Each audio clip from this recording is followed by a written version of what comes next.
Welcome to the Fear and Greed Afternoon Report for Thursday, the 10th of February 2022. I'm Sean Aylmer. Every afternoon, we bring you the 5 news items that happened today that you need to know about.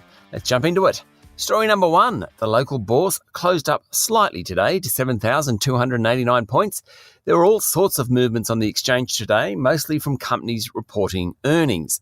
Where to start? Well, energy giant AGL said it was bringing forward closing dates of 2 of its coal-fired power stations and announced a drop in underlying profit of more than 40%. That triggered a share price fall of 3%. The boss of the ASX, that's the business that runs the exchange, said he was stepping down, causing a 4% drop in its share price, while engineering group CIMIC's share price fell 7% after it outlined disappointing profits. AMP reported a decent set of numbers and its share price jumped 5%. Away from earnings results, the banks did pretty well today, led by National Australia Bank. More of that shortly. Fortescue Metals was up nearly 4%, while Rio jumped 2%. Macquarie Group, Aristocrat Leisure and Sonic Healthcare were all down a couple of percent. Story number 2 is all about National Australia Bank. The country's second largest lender said cash earnings for the quarter were $1.8 billion, beating market expectations. That triggered a 4.3% jump in its share price. But just like the other 3, Commonwealth Bank, Westpac and ANZ, its profit margins have been squeezed. NAB said costs were higher as well, in part from high pressures on salaries. The Melbourne-based bank said lending to homeowners and small businesses was better.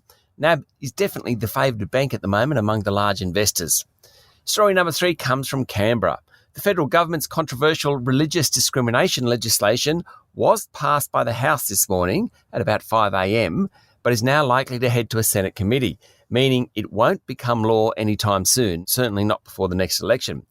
The legislation eventually passed the House after 5 coalition members crossed the floor to support Labor amendments for better legal protections for transgender students. Story number 4 comes from the US. SpaceX, that's Elon Musk's business, its newest fleet of satellites are tumbling out of orbit after being hit by a solar storm. Up to 40 of the 49 small satellites launched last week have either re-entered the atmosphere and burned up or are on the verge of doing so. The geomagnetic storm last Friday made the atmosphere denser, increasing the drag on the Starlink satellites, according to Associated Press. Now, SpaceX still has close to 2,000 Starlink satellites orbiting Earth, and they're providing internet services mostly to remote parts of the world. For example, they're being used to help reconnect Tonga to the internet after the underground volcanic explosion last month. But that is a very, very expensive storm when you lose 40 satellites. And finally, story number 5 comes from the United Kingdom.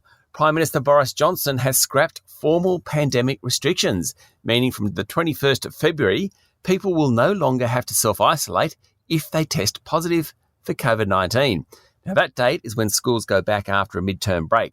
The government will still recommend people not go to work or school if they test positive, but mandatory self-isolation will be a thing of the past.